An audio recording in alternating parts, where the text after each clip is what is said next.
With Robinhood, not only can you trade individual stocks and ETFs, you can also seamlessly buy and sell crypto at low costs. Trade all in one place. Get started now on Robinhood. Trading crypto involves significant risk. Crypto trading is offered through an account with Robinhood Crypto LLC. Robinhood Crypto is licensed to engage in virtual currency business activity by the New York State Department of Financial Services. Crypto held through Robinhood Crypto is not FDIC insured or SIPC protected. Investing involves risk, including loss of principal. Securities trading is offered through an account with Robinhood Financial LLC, member SIPC, a registered broker-dealer. We all know that owning a small business means you wear many hats, but sometimes you really need an extra pair of hands. Upwork is how good companies find great and trusted freelance talent. With more than 2 decades of experience, with the simple and ambitious goal of pioneering a better way of working, companies at every stage turn to Upwork to get things done and find more flexibility in staffing key projects and initiatives. They access a global marketplace filled with top talent in IT, web dev, marketing, and more. Posting a job on Upwork is easy. With no cost to join, you can register, browse freelancer profiles, and get help drafting a job post or even book a consultation. From there, you connect with freelancers that get you and can easily hire them and take your business to the next level. Visit Upwork.com right now and post your job for free. That's Upwork.com to post your job for free and connect with top talent ready to help your business grow. That's UPWORK.com, Upwork.com. You're listening to Later with Mo Kelly on demand from KFI AM 640. Mo Kelly Show, KFI AM 640. I'm Chris Merrill. More stimulating talk. Listen anytime on demand on the iHeartRadio app. There has been a lot of scrutiny on the organ transplant system in the country. U.S. Department of Health and Human Services beginning an investigation, other nonprofits over accusations of an organization in Kentucky that had ignored signs of growing alertness in critically ill patients being prepared for organ donation. And so they're looking into others that are doing this, as well as some that may flout fairness rules by sending organs to patients who are not near the top of the waiting list. From the first day I had a driver's license, I clicked the little box on the back that says, do you want to be an organ donor? Yes. And I did. Yes, I absolutely want to be an organ donor. And my wife said, why? Why would you do that? And I said, because I'm not using it. Somebody else should. If something should happen, I want somebody else to have it. She said, no. My wife firmly believes, although I may have convinced her, I can't remember. She may have changed her mind on this a few years back. But she believed anyway when we first got together. She believed very firmly that if you click, if you check that box that you are an organ donor, that they won't work as hard to save your life if you're in a car accident. And I thought, I don't think that's true. And I looked it up, and no, legally it is not the way it's supposed to operate. However, it sounds like this organization in Kentucky may have had people who had growing alertness, meaning you had people that perhaps were in a vegetative state, or they were believed to be, and their organs were set for donation, and then they were harvested while the patient seemed to be showing improvement, which is horrifying. And it hurts the entire system, because if you erode the trust in the system, then you have people like my wife was to start with, who even hear a whiff of this and they go, oh no, I'm not going to do that. I won't do that. I'm going to tell all my family members not to do that too, because I don't want to lose them if there's a chance of saving my mom, my sister, my brother, whatever it is, right? And that's terrifying, especially if you're on that organ donor wait list. Right? If you are waiting for an organ and you find out that people are dropping off the donation list because of these types of stories, how horrifying is that? Tawala, I so appreciate that you nominated this story for tonight, because I know you mentioned before that you are a transplant recipient, but yes, you and I don't think I've ever heard the story. Yeah, I grew up with type 1 diabetes, and through a weird twist of fate, through what many have told me is malpractice from a former doctor, I was prescribed a drug that actually led to my kidneys failing. I was prescribed a drug that is for type 2 diabetics. I had type 1 diabetes. And if you take this drug, yes, it promotes kidney failure. My kidneys failed me close to around, right when I was about turning 30. So right when I got married my kidneys failed me, and I ended up on dialysis for 6.5 years. Wow. And that was 6.5 years of no fun. I mean, I can tell you dialysis is not fun at all. That was 6.5 years of pure torture. Like, you see someone at the dialysis clinic and they pass away on the machine, and you know you have to come back. You cannot skip dialysis. That is you saying, I don't want to live anymore. And these are the things I had to see and deal with. And this is 6.5 years of really not feeling well, of really being sick. And that had to take a toll on you. Like, at some point, did you question, why am I still going? Yeah. Because it wears on you. You know, my son was young and just, I'm sick, and it's hard to play with him because I'm sick all the damn time. Oh my gosh. And, you know, after so many years go by, you just think, like, is my name ever going to get called? Because, you know, like I said, this is 6.5 years of dialysis 3 times a week, and I'm still working full time. And it was right before my daughter was born. Right after my daughter was born on May 1st, and I received the call on around June 3rd of just following her birth that there was a donor. And I went in, and that was in 2010. So now we're going on, 15 years later with a dual transplant, a kidney pancreas transplant, meaning I am no longer considered diabetic, nor am I on dialysis, and not a day goes by that I do not thank my donor, because the Carney family did not have to check that box. They did not have to give the organs of their son, who just passed. He was a young man, 19 years old. I believe he just had graduated high school and was heavily involved in the church and in all types of work within the community. And through a tragic skateboarding accident, he lost his life. And oh my gosh. And his loss it's given me a second lease on life. There isn't a day that goes by that I'm not thankful for being here, because you don't realize how important your health is until you don't have it. You really don't. I admire your strength, because I don't even know how I would deal with that. Honestly, I would be thinking about checking out, and I don't say that lightly. No. Okay, so you get that call June 3rd, and what do they say to you? They say, we've got it. We've got kidneys and a pancreas. I mean, were they waiting for the yes, I was on the list for a dual transplant, and it's one of those. Is that harder? I'm assuming it is. It is. And it's not a transplant that's really I don't want to say on the market, but it is a rare transplant, only because the pancreas transplant is so difficult. The pancreas is quite possibly one of the most delicate organs in the body, and even the slightest bruising, brushing, flaking of that organ, it will ruin the entire organ. Really? I didn't know that. The kidney transplant, that was about 6 hours, and then you have to throw in like another 11 hours for the pancreas transplant. I was under. Were you thinking I might not wake up? No, I didn't. I trusted my doctors. In fact, I had every single confidence in my surgeon. I had the absolute best surgeon in the world, Dr. Defoe, brother of actor William Defoe. And they looked just alike. Oh, my God. When he walked in, I freaked out. I thought someone was punking me. I was like, what is the Green Goblin doing in it? I mean, they look identical. Oh, my God. It was wild. But, yeah, no, it's one of those things where when I was on dialysis, I thought that was that moment where I'm like, God, what else are you going to throw at me? And it wasn't until, you know, I got this transplant and I got this new lease on life that I would say, like, man, God, thank you for doing this for me.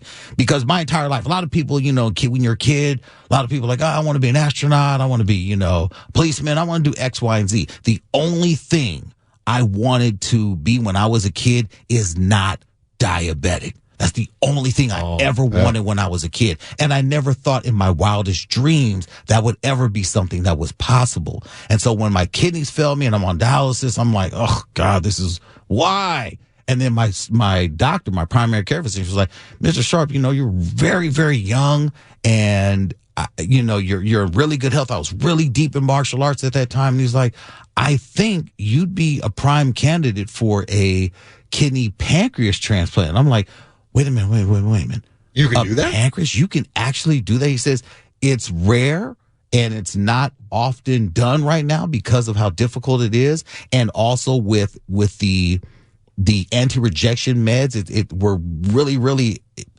the advancements at Cedars-Sinai, shameless plug, and their ability to keep and preserve organs, state of the art.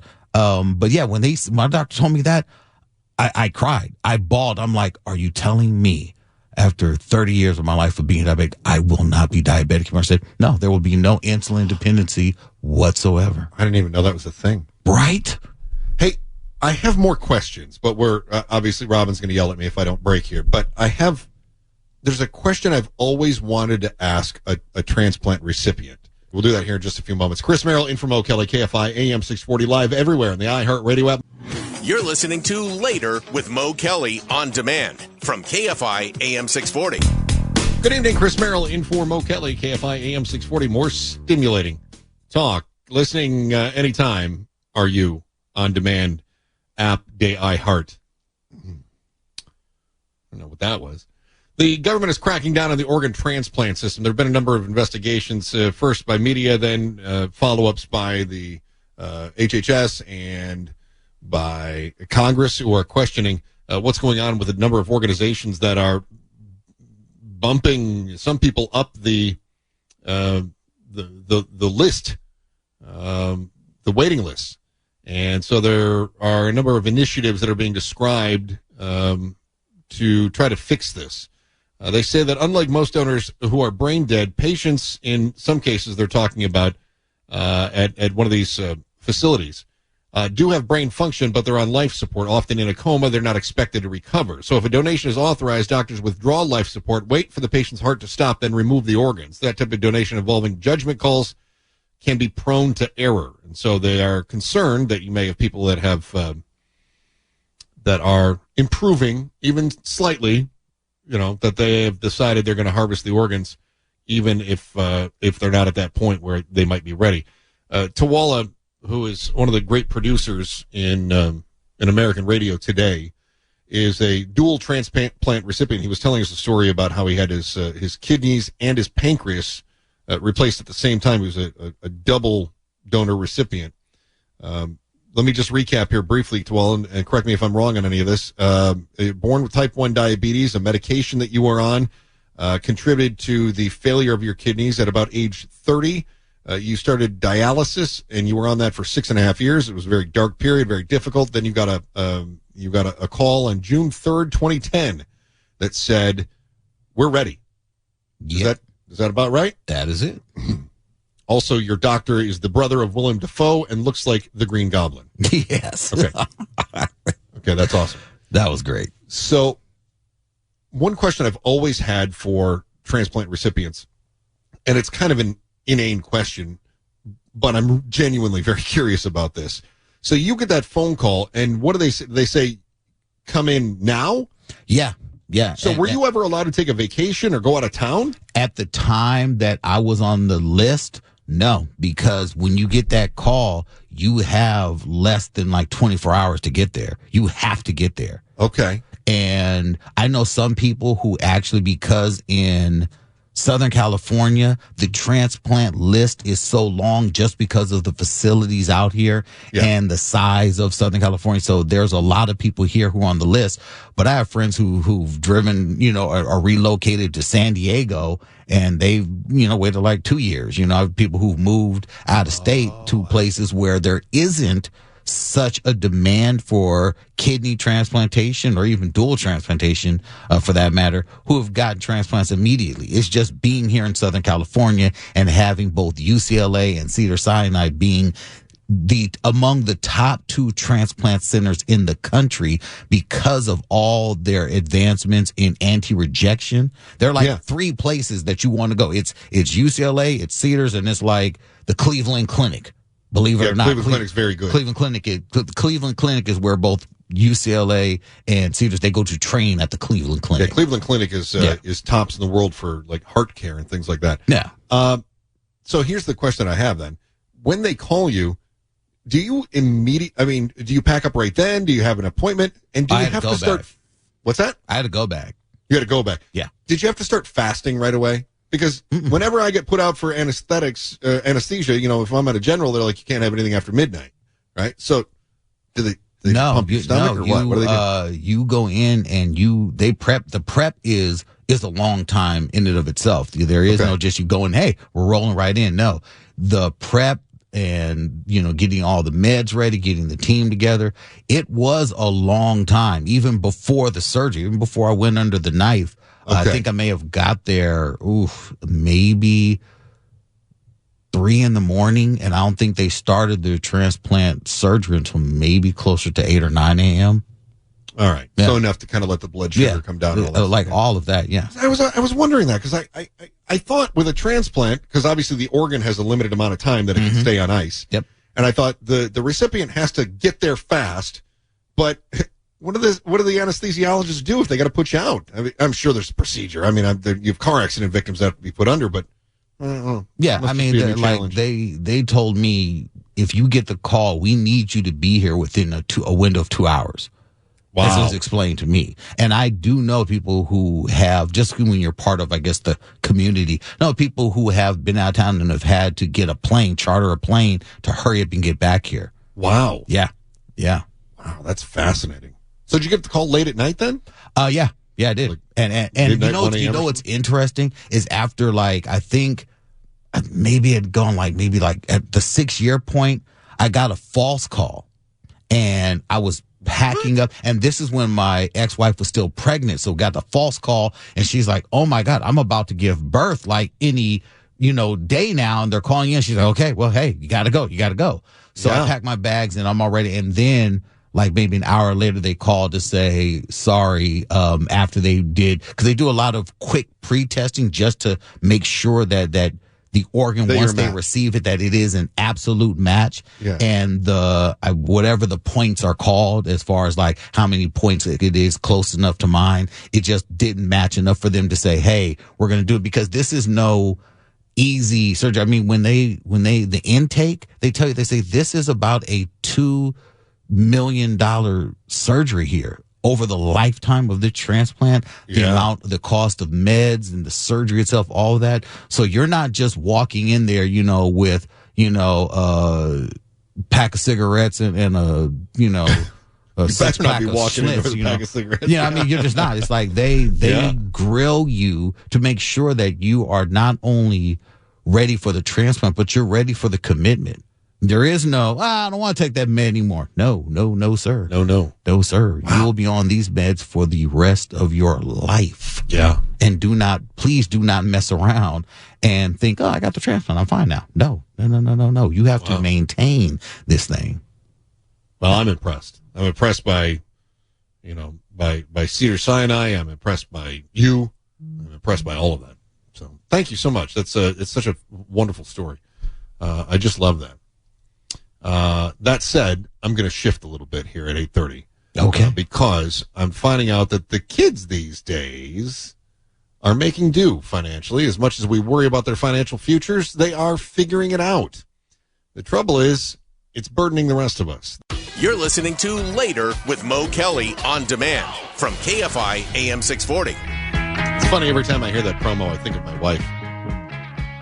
The promo that says that you guys, the Mo Kelly Show, which would also mean everybody, in the cast and crew, handle things with humor, and we need that, and it's funny. This is my wife. This is actual. I surreptitiously recorded her once, and this was her reaction when I pranked her. I wasn't in the room. I just set my camera up, and I pranked her. This was my wife. That's not funny.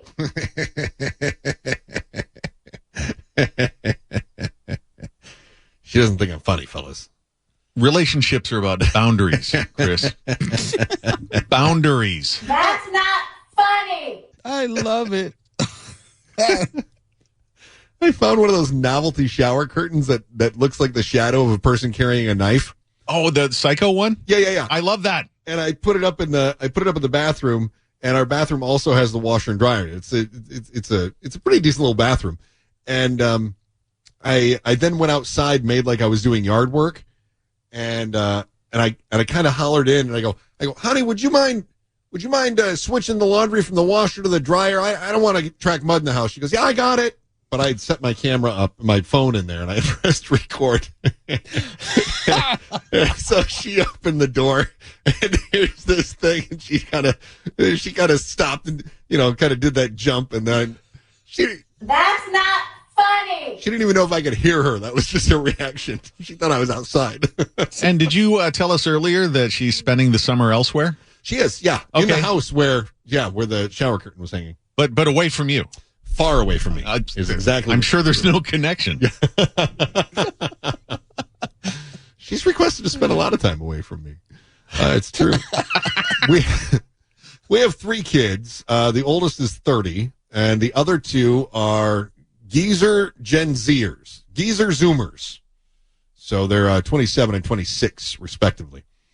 And the Gen Z kids are worried about, are they ever going to have enough money? Will they have enough money to buy a house? Will they have enough money to pay off their student loans? Will they have enough money to retire?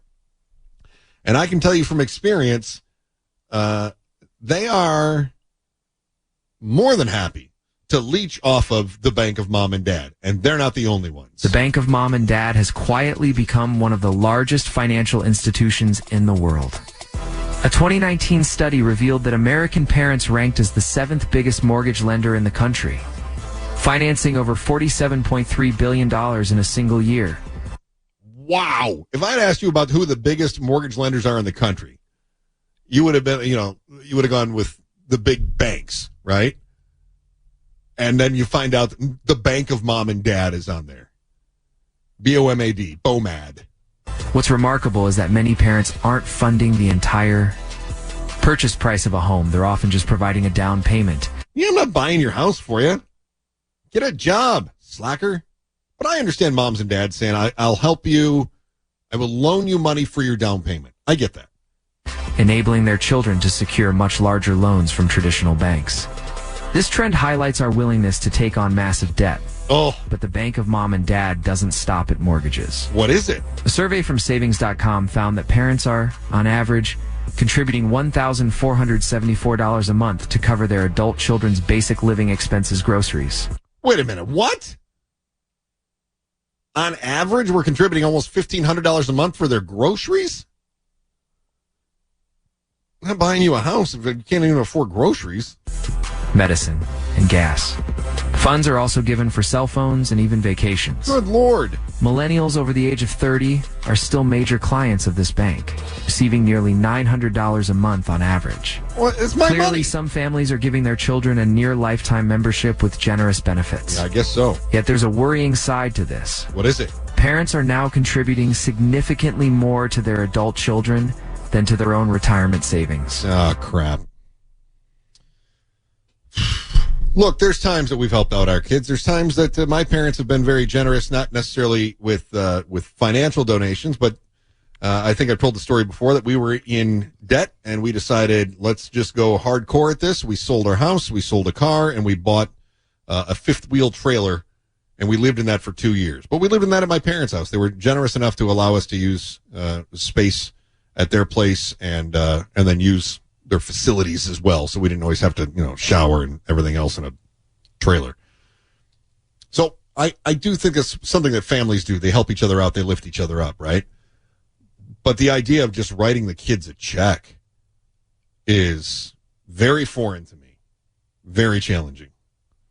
And especially when you think about loaning the kids money for a down payment. What is the median home price right now? $900,000? Yeah, in L.A. County, it's a little over $1 million in Orange. Right. I don't have an extra $175,000, $200,000 to loan out. I don't have $175,000. Forget about having extra. I don't have that. I mean, if I cashed out my 401k, after taxes, I think it might be close, but I need that because I'm not moving in with them. I got to have my retirement. So it just blows my mind that we have parents who have the money that are willing to then float it to their kids. Because, I mean, if you have the money, aren't you the ones that are pushing your kids to do more? But I think Gen Z is very good at guilt-tripping their parents. You don't want me to live on the street, do you? I don't want you to live on the street. Well, that's what's going to happen. You know, well, why don't you get a job? I don't want to get a better job. I want to do something I love. Okay, well, something you love is not paying you. Well, you don't want me to live on the street, do you? You don't want me to hate life, do you? No, I don't want you to hate life. Puts us in a bad spot. Sometimes I just want to be that bird that's bold enough to, you know, push the baby bird out of the nest and go, you got to learn to fly.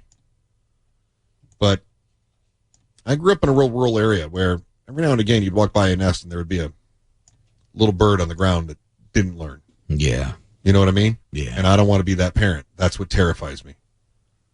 That's what really scares the hell out of me. You have all boys, right? I got my girls in the middle. Okay. Boy, girl, boy. Okay. Yeah.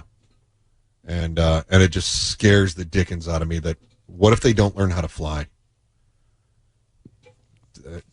I worry when I feel like they're not trying to learn how to fly, but then I worry about what happens if I push them too hard to learn how to fly, you know? And I think that Gen Zers know how to play on that emotion. I do. And I don't know if that's different than previous generations. It's just the one that I'm dealing with right now, you know? So this is not me just bagging on Gen Z. I don't know if this is just a condition of being in your mid-20s and coming off the pandemic, right, which completely changed the way that people entered the workforce at the same time that AI is taking a lot of those entry-level jobs. I don't know. But I honestly am at a bit of a loss with some of it. And I don't know what the parents would do. But I'm not giving them money for a down payment. I'll tell you that. You're not getting money for a down payment. No down payment? No down payment. I would be more likely to buy the house and charge them rent than I would to be giving them a down payment or even loaning them money or signing off on a loan. Oh, there you go. Right. There's solutions, but it's not going to damage my credit. I'll tell you that. Meanwhile, it is funny that we have stories of Gen Zers going to the bank of mom and dad. Then is that because they're already suffering from a quarter life crisis? That's on the rise. You're going to find out why next. You're listening to Later with Mo Kelly on demand from KFI AM 640. So we're finding out that 60% of parents that have kids between 18 and 34 are helping their kids financially. And they're finding the rising expenses are leaving them underfunding their own retirement accounts. Not great. And yet, half of all workers in roughly that age group, half of all workers between 20 and 35, roughly the same age, say that they are experiencing quarter-life career crisis. Workers pointing to stress, instability, disconnection, stagnation in their careers, and it leads to burnout. Or what else? What else is it? Not just burnout. Remember, we learned stupid words from Gen Z. Burnout, quiet cracking, rust out. Wasn't there another one, guys, that we had? Quiet cracking, rust out. There was another one that was the same thing. Everybody's trying to make their mark on TikTok by making up words. I can't think because they were all basic. Burnout. Yeah, and rust out. And then it turned into all those. Yeah, so we were like, we've already got that. We got that. Yeah. So anyway, they're 27% say they are not confident that their current job will exist in 5 years, in large part thanks to AI. I don't know if I feel bad. And I know that sounds unsympathetic. It sounds cruel. And I don't mean for it to sound cruel, but I remember being that age, and I remember being frustrated with my job, and I remember thinking, is this all there is? And I have 40 more years of this. And it's been 20 years, and I still feel like I got 20 more years of this.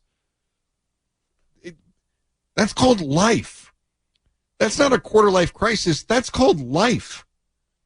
And it stinks, and I understand that the hill seems taller for people who are in their 20s today than it did for people that were in their 20s in previous generations because of the cost of living and going up and the cost of your student loan debt and the cost of housing and all the other stuff. And I get it.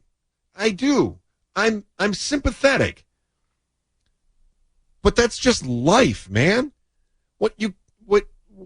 This whole, I'm burned out, I can't do it. What's your alternative? I'm having a quarter-life crisis. And what? You're just going to quit? You're going to live off the public dole? Is that the idea? In the words of the great philosopher Plato, suck it up, buttercup. Just do what you do, man. If that means you need to go back to school and reskill, if you want to do a career change, lots of people do career changes. Nothing wrong with that. If you want to explore something different, nothing wrong with that. But this idea that I'm burned out, I have a quarter-life crisis. What are you going to do? Go buy a Corvette and buy clothes for Gen Alphas and to wear around like you feel young again? Go have an affair with the cart girl at the golf course? No. You got to save that for your midlife crisis. Otherwise, you don't want to burn through all your other midlife crisis coping mechanisms. Don't do that.